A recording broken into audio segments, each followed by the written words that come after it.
We just gather say Kenyan police don't go kill one 13-year-old girl. Hey, all in the name of coffee. On a no coffee, I be no be coffee where they talk about coffee. This girl they talk say make them know they come outside. It get time where they give them. Now there this pikin Congo come outside. Before they go see, they don't shoot this girl for head.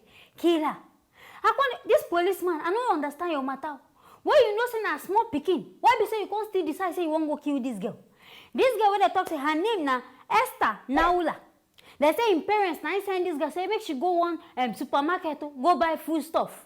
And if like say for that side, if they don't see say people don't gather, maybe as coffee the people can't come outside. Now so police go just carry gun. Start to they shoot everywhere. Now there bullets go meet this small girl. My people are back. Making her follow me. Watch. Eyewitnesses say they heard the police officer telling his colleague that he had shot somebody before they rode off on a motorcycle. Nalade ndiawo nga ndikugula kibiriti omusirikale nagwawo najja wano nagamba omulala nga yimiridde awo namugamba I killed the people.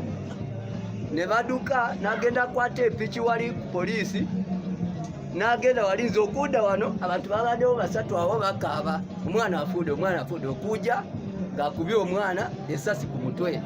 Police spokesperson for Bukedi South, Moses Mugwe, says the girl who had been sent to buy chapati for supper was a primary school pupil. The case is being treated as a murder. The officer attached to Kachonga police post has been arrested. The injured man, 21-year-old Abdu Alujo, has been admitted at Mbale Hospital.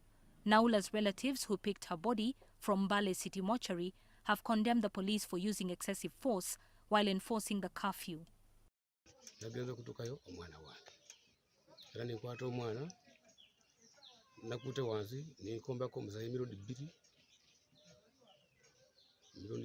ninkombako omusayi nimugamba zitubuzadde lyange. And it is their culture that whenever they come, they just release bullets from nowhere. And this is not the first time. I don't know whether the bullets is the only alternative that can make people to go away from the center. We don't know. So truly what we have to do as people, let's be well organized. If you are having children at home, know the time of sending a child. Naula has been buried today in Muyako village, Mazimasa sub-county in Butaleja district. Now you see what the town people they talk about? Say in fact now so then this police they do for inside Kenya. Kenya police. Now what for now? At least make now they learn to they calm down. Curfew day, yes, then these people know. But I beg, they need to chop. I just say I make these people come outside. But and I know say restriction day for this time. And they give a time say from 7 p.m. to 4 p.m. I beg go the remaining time. One I know you say go buy these things when I won't buy. The parents of this girl, in fact, I suppose even blame them. Because you know say curfew day. Now that time I can't decide say okay, my pikin 8 done 9. You can't decide say you won't send them go. Why you know say police people go don't come outside? And as we gather, no be only this guy even bullets touch. You just be saying only this guy don't die. Say he get one Abudu Abina Abdubu. Say the boy said bullet go touch him. And I say himself the instant hospital.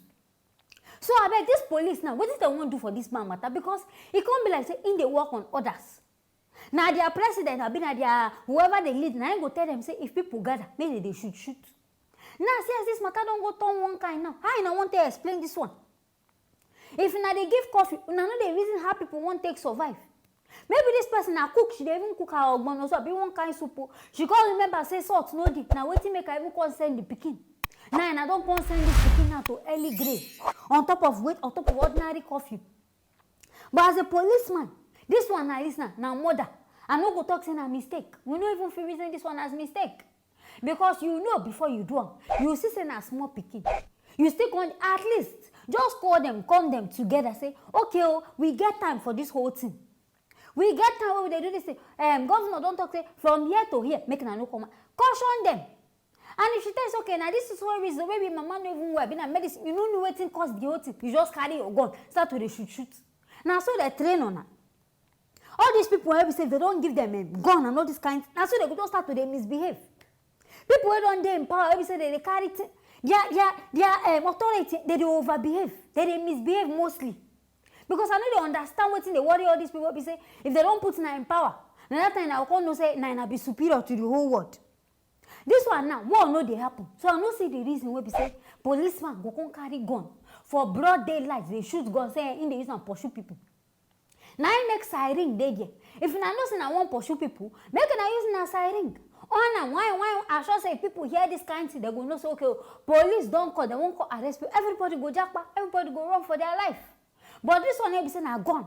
And I can't think and say the only reason that to the fire gun up and down. You know if you solve anything, no? Because this one in a just they cause multiple crime. In a just they kill people on top of nothing. Say because in a COVID plenty, on they create restriction. Restriction when they yes, make people understand. Now this is so reasonable because of COVID, the thing they spread. Now I make they cause this kind one. Don't say now can carry gun say because they don't give them a right and law. Now come. I hope say this policeman go get the deserve justice when go be na right. Where they will carry and go. I don't know what they want to do for them, but may they punish them because this is what we do.